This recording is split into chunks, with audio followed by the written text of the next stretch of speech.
नमस्कार, बहुत स्वागत है आप सबका। मैं पुनीत पाठक और आप देख रहे हैं छत्तीसगढ़ आज। सबसे पहले एक बड़ी खबर। रायपुर के क्वींस क्लब में शराब पार्टी करने के मामले में क्लब संचालक को एक बड़ा झटका लग सकता है। आबकारी नियमों के उल्लंघन पर क्लब का बार लाइसेंस रद्द किया जा सकता है। रायपुर आबकारी उपायुक्त ने लाइसेंसधारी चंपालाल जैन से इस मामले में स्पष्टीकरण मांगा था, लेकिन विभाग उनके जवाब से संतुष्ट नहीं। लिहाजा उन पर कार्रवाई के लिए आबकारी आयुक्त को एक रिपोर्ट भेज दी गई।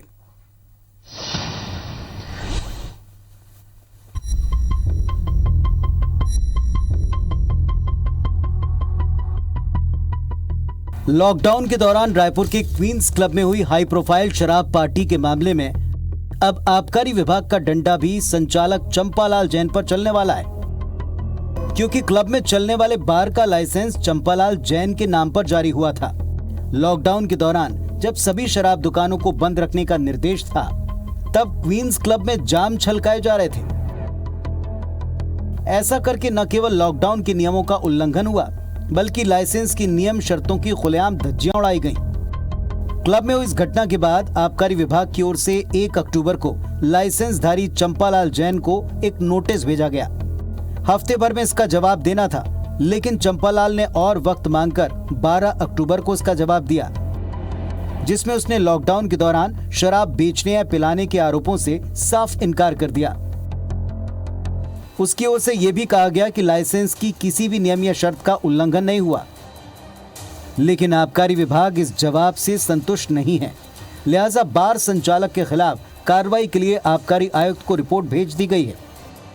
लाइसेंसी द्वारा प्रस्तुत जवाब जो है समाधानकारक नहीं पाया गया, तो कलेक्टर महोदय की ओर से क्लब के जो लाइसेंसिंग अथॉरिटी हैं, आबकारी आयुक्त, उनको आवश्यक कार्रवाई के लिए भेजा गया है। दरअसल इस पूरे मामले में क्लब संचालक नमित जैन, नेहा जैन और चंपालाल जैन अपने रसूख के दम पर मामले को दबाने की पुरजोर कोशिश में जुटे हैं, जबकि लॉकडाउन के दौरान क्वींस क्लब में शराब पार्टी की तस्वीरें किसी से छिपी नहीं है।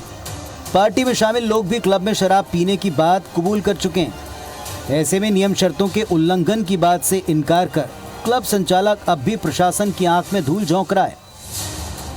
वहीं आबकारी विभाग के सूत्रों की माने तो इस मामले में चंपालाल जैन के नाम से जारी बार लाइसेंस रद्द करने की अनुशंसा कर दी गई है। देखना यह होगा कि आबकारी आयुक्त इस पर क्या और कब फैसला लेते हैं। राजेश राज, IBC 24, रायपुर। और हमारे सहयोगी राजेश राज इस वक्त लाइव हमारे साथ में जुड़ गए हैं। राजेश, शुरुआत से हम बताते आए कि वहां पर एक नहीं कई नियमों की धज्जियां उड़ी। इसके बाद जब जवाब मांगा तो भी हिलावाली की गई, मामले को टाला गया। अब क्या एक्शन इसमें हो सकता है? रिपोर्ट में क्या गया है? हिला हवाला हुआ और लापरवाही जो बरती गई उसको बचाने की कोशिश भी की गई, और तमाम वो कोशिशें पुलिस की ओर से भी दिखी। हम दूसरी रिपोर्ट दिखाएंगे, उसमें भी बताएंगे कि किस तरह से पुलिस ने इस पूरे मामले में क्वींस क्लब के संचालक को बचाने की कोशिश की। फिलहाल आबकारी विभाग की ओर से बात कर ले तो आबकारी विभाग ने ये ज़रूर ठान लिया है कि जो लॉकडाउन के दौरान नियमों का उल्लंघन हुआ, बार लाइसेंस नियमों का उल्लंघन हुआ, उसमें कार्रवाई होगी और कार्रवाई होने की बात ही कही गई है। जो रिपोर्ट भेजी गई है आबकारी आयुक्त की, उसमें सूत्र बताते हैं कि चूंकि लाइसेंस का उल्लंघन हुआ है, ये मीडिया रिपोर्ट्स कह रही है, पुलिस की रिपोर्ट से इस बात की तस्दीक होती है, और चूंकि लॉकडाउन के दौरान ऐसा करना बिल्कुल मना था, तो इसे देखते हुए ये कहा जा रहा है कि उनका लाइसेंस रद्द करने की अनुशंसा आबकारी आयुक्त से की गई है। अब देखना होगा कि इसमें क्या कार्रवाई होती है। लेकिन पुनीत, हम बार बार सवाल उठा रहे थे और अब वो पुलिस की कार्रवाई में वो चीज़ झलक भी गई। हम शुरू से कह रहे थे कि इस पूरे मामले में रसूख का बड़ा खेल खेला गया और रसूख के दबाव में पुलिस ने निष्पक्ष कार्रवाई नहीं की। ये बातें इसलिए भी साबित हो रही है क्योंकि इसके जो 3 प्रमुख संचालक गिरफ्तार किए गए, शो किए गए कल, और उसको जिस तरह से गिरफ्तारी दिखाई गई, जिस तरह से कार्रवाई की गई, वो बेहद ही संदेहास्पद है। मैं बात कर रहा हूं कि जो 2 संचालक जैन परिवार के हैं, चंपालाल जैन और नेहा जैन, और एक संचालक सिंघानिया परिवार की, ये तीनों को 14 दिनों तक फरार बताया गया रायपुर पुलिस की ओर से, और ये कहा गया कि कल जब उन्हें अचानक ये जानकारी मिली कि ये तीनों अपने आवास पे हैं तो उनको गिरफ्तार किया गया और फिर आवास से ही छोड़ दिया गया। मैं सवाल ये खड़ा कर रहा हूँ कि ये क्या वही रायपुर पुलिस है जो 24 घंटों के अंदर में दूसरे प्रदेश से अपराधी को पकड़ कर ले आती है, और वो भी तब जो उनके पास कोई क्लू नहीं होता है। दरअसल ये मामला हल्के में लिया गया या लेने की कोशिश की गई। रायपुर पुलिस पे इसलिए भी सवाल उठता है कि 14 दिन तक उन्हें कोई आरोपी के बारे में पता नहीं चला, और फिर अचानक उन्हें तब पता चलता है जब तीनों आरोपी अग्रिम जमानत लेकर के अपने घर पे बैठे होते हैं और पुलिस उन्हें थाने तक लेकर के नहीं आ पाती है। ये रसूख का खेल है, और इसी रसूख के खेल की हम बार बार बात उठाते हैं कि कम से कम पुलिस अब तो ईमानदारी से कार्रवाई करे। क्या ये बहुत हल्का मामला था कि लॉकडाउन के दौरान क्यों इस क्लब को खोला गया, जब एक आम आदमी अपनी जरूरतों के लिए बाहर नहीं निकल रहा था, वहां हाई प्रोफाइल पार्टी चल रही थी और शराब पिलाई जा रही थी? क्या रायपुर पुलिस को अब भी गंभीरता समझ में नहीं आती है? ये तमाम सवाल हम उठाते हैं। कोशिश तो बार बार की गई कि इसमें केवल लॉकडाउन का उल्लंघन दिखे, कोविड गाइडलाइन का उल्लंघन दिखे, लेकिन इसमें आबकारी के नियमों का कैसे मखौल उड़ाया, कैसे एक टाइम पैसेज दिया गया ताकि बच जाएं। और अब इसके बाद में जो रिपोर्ट गई, देखना होगा कि इसमें क्या कार्रवाई होती है, क्योंकि अब भी धूल झोंकने की कोशिश जवाब में ज़रूर की गई थी, लेकिन ये शायद काम नहीं आ पाएगी। बहुत शुक्रिया राजेश आपका इस जानकारी के लिए। नशे के खिलाफ IBS 24 की मुहिम में एक बड़ा खुलासा हुआ। ड्रग्स के कारोबार में रायपुर के एक बड़े सट्टेबाज मन्नू नथानी और नितिन चोपड़ा का नाम भी जुड़ गया है। मन्नू नथानी और नितिन चोपड़ा के जाल में फंस चुके रायपुर के विपुल जैन ने इसकी शिकायत रायपुर SSP से की है। दावा किया है कि अगर पुलिस जांच करे तो ड्रग्स कनेक्शन से लेकर IPL सट्टे तक में इन दोनों का नाम जरूर सामने आएगा।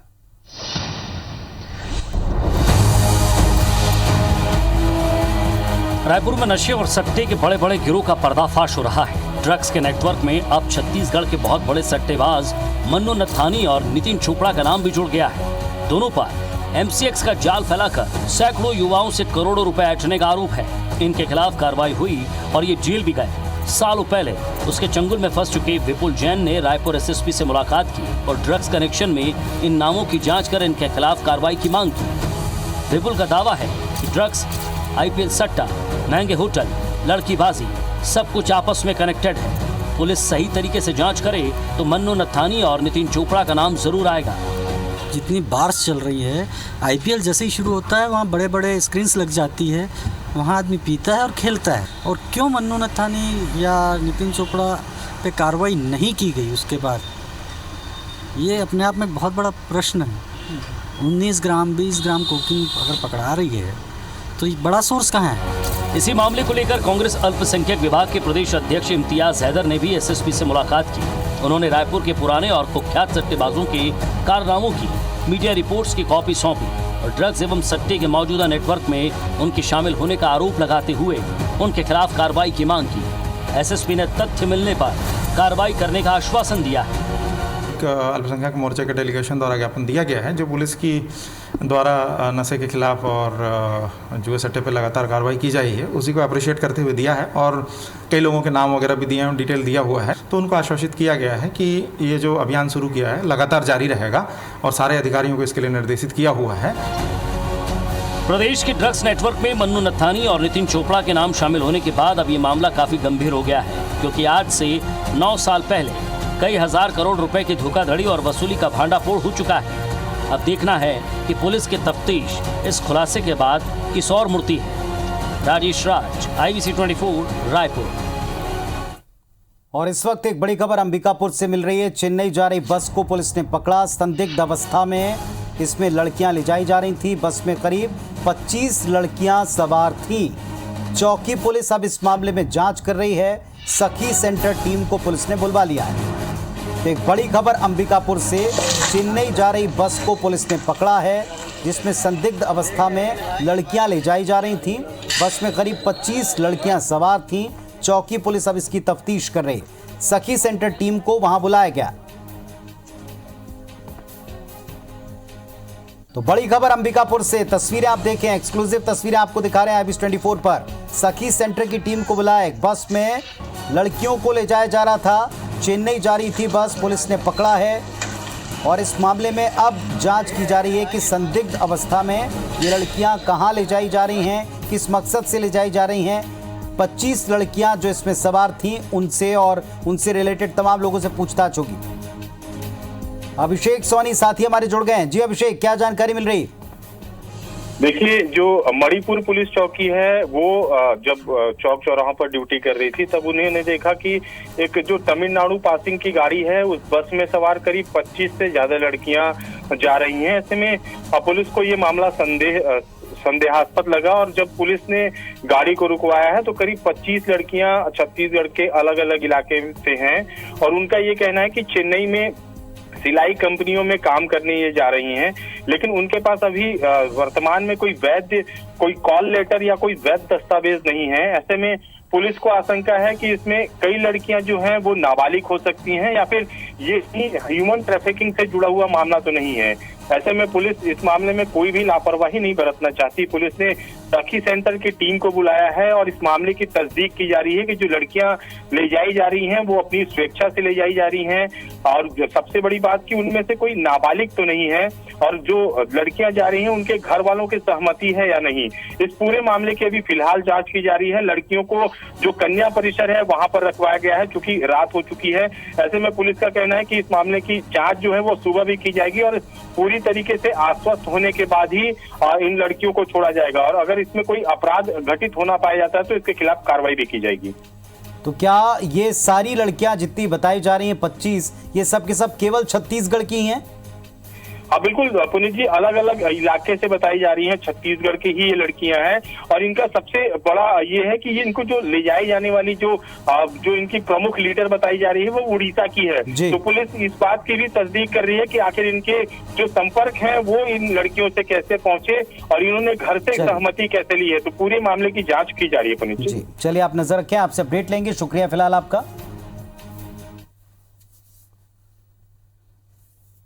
दिवंगत अजीत जोगी की बहू ऋचा जोगी की जाति प्रमाण पत्र को लेकर सस्पेंस अभी कुछ दिन और बना रह सकता है क्योंकि कल सुनवाई के अंतिम समय में ऋचा जोगी के भाई ऋषभ साधु ने मुंगेली जिला सत्यापन समिति के सामने मौजूद होकर उपस्थित होकर कुछ और दस्तावेज पेश करने के लिए 10 दिन का वक्त मांगा। इसके बाद समिति ने अब अपना फैसला सुरक्षित रखा है, वो किसी नतीजे पर नहीं पहुंची है। इधर इस मामले को लेकर सियासत जारी है। भाजपा और कांग्रेस जनता कांग्रेस छत्तीसगढ़ की नेता की जाति विवाद में आरोप प्रत्यारोप लगा रहे हैं।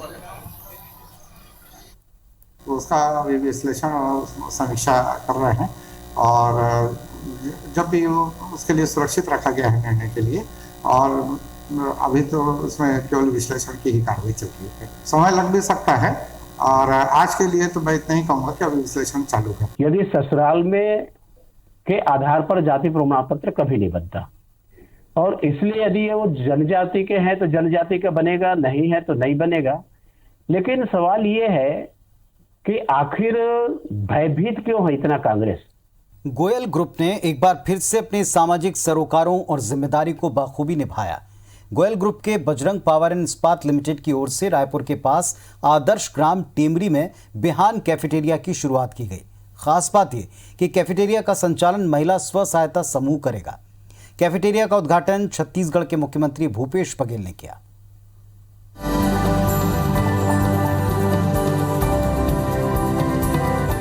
कॉर्पोरेट सोशल रिस्पॉन्सिबिलिटी के तहत गोयल ग्रुप अपने सामाजिक उत्तरदायित्व का बखूबी निर्वहन कर रहा है। इसी की एक और मिसाल बना है आदर्श ग्राम टेकरी में शुरू हुआ बिहान कैफेटेरिया, जिसका लोकार्पण मुख्यमंत्री भूपेश बघेल ने वीडियो कॉन्फ्रेंसिंग के जरिए किया।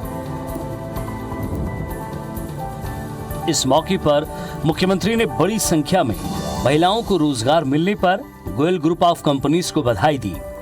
उन्होंने कहा कि महिला सशक्तिकरण की दिशा में ये सराहनीय कदम है। इससे पहले कार्यक्रम को संबोधित करते हुए कांग्रेस विधायक सत्यनारायण शर्मा ने उम्मीद जताई कि कैफेटेरिया महिला सशक्तिकरण का सबसे बड़ा उपक्रम होगा। वहीं पंचायत मंत्री टी.एस. सिंहदेव ने ऑडियो माध्यम से कार्यक्रम को संबोधित किया। धरसीवा विधायक अनीता शर्मा ने भी प्रयासों की सराहना की। बजरंग स्टील के माध्यम से भाई नरेंद्र गोयल CSR मद से भी ये राशि महिला मल्ल प्रशिक्षण दे के रोजगार प्राप्त हुई करीब 50 महिला मल्ल होकर बर भी बहुत बहुत बधाई। व्यवसाय के क्षेत्र में हमार बहिनी मन उतरे है और हमार आधा आबादी महिला मन के है, और महिला मन के जब तक के सशक्तिकरण आर्थिक रूप से नहीं हुई तब तक के हमार न समाज उन्नति कर सके न हमार छत्तीसगढ़ उन्नति कर सके। और ओकर बर शासन प्रशासन के सब जन लगे है कि हमार महिला मन कैसे आर्थिक रूप से सशक्त हो। गोयल साहब के सहयोग से पहले भी बिरगांव में एक फायर ब्रिगेड और एक एम्बुलेंस प्रदान करे गए हैं। और दूसरा उपक्रम में ये बिहार कैफेटेरिया के अमल सौगात मिले हैं। महिला सशक्तिकरण के सबसे बड़े उपक्रम ये हुई, और जब का हमारे पंच सरपंच बन पधारे हैं सबके हार्दिक अभिनंदन है। ये आपके ये बहुत बड़े उपलब्धि है और ये देन है कि आज हमन ला महिला मन ला सशक्त होए बर आप मन जेन अवसर दे हो वो बहुत ही सराहनीय है। आज हर महिला के चेहरा में एक खुशी और एक जोश है। इससे पहले गोयल ग्रुप ऑफ कंपनीज के एमडी नरेंद्र गोयल ने सभी मेहमानों का स्वागत किया। उन्होंने कंपनी के सामाजिक उत्तरदायित्व से जुड़ी जानकारी साझा करते हुए बताया कि कैफेटेरिया पूरी तरह से नारी सशक्तिकरण को समर्पित है। बिहान कैफेटेरिया का संचालन महिलाएं समूह बनाकर करेंगी, जिसमें इलाके की कई महिलाओं को रोजगार मिलेगा और वो आत्मनिर्भर बनेंगी। खास बात यह है कि 60 लाख की लागत से बने इस कैफेटेरिया में छत्तीसगढ़िया व्यंजन चखने को मिलेंगे। टेमरी पंचायत की सरपंच पद्मावती यादव ने स्वागत भाषण दिया। वहीं आभार जताया छेरीखेड़ी की सरपंच नीतू चंदन ने। हमारी कंपनी से गोयल ग्रुप ने ये एक विहान कैफेटेरिया का निर्माण करके दिया है। हम जितने भी CSR करें उसमें कहीं ना कहीं लोगों को डायरेक्ट फ़ायदा हो, क्या रोज़गार मिले या शिक्षा मिले या स्वास्थ्य के लाभ हो, इसी तरीके का हम CSR करते हैं। महिलाओं के आर्थिक स्वावलंबन को उजागर करने के लिए महिला स्व सहायता समूह के बिहान के विभिन्न कार्यों को जोड़कर उसे आर्थिक रूप से सशक्त बनाना, इन्हीं प्रयासों से हमारी इस आदर्श ग्राम पंचायत टेमरी की धरती में आज राज्य का पहला मॉडल बिहान कैफेटेरिया का उद्घाटन आपके कर कमलों के द्वारा। मुख्यमंत्री भूपेश बघेल ने कार्यक्रम में मौजूद महिलाओं से संवाद भी किया। इस दौरान छेरीखेड़ी स्थित कल्पतरु मल्टी यूटिलिटी सेंटर की महिला कर्मियों ने उन्हें सेंटर के दौरे पर आमंत्रित किया, जिसे सीएम ने स्वीकार किया। आप मन एक बार हमारे यहाँ जरूर विजिट करे के लिए आइए, आप मन एक बार घूमने के लिए आइए। बिल्कुल आओ। कार्यक्रम में रायपुर कलेक्टर एस भारतीदासन, जिला पंचायत CEO गौरव सिंह और जिला पंचायत अध्यक्ष डोमेश्वरी वर्मा भी मौजूद रहीं। Bureau report IBC 24। तो इस बुलेटिन में फिलहाल इतना ही। तमाम खबरों अपडेट्स के लिए आप देखते रहिए IBC 24। नमस्कार।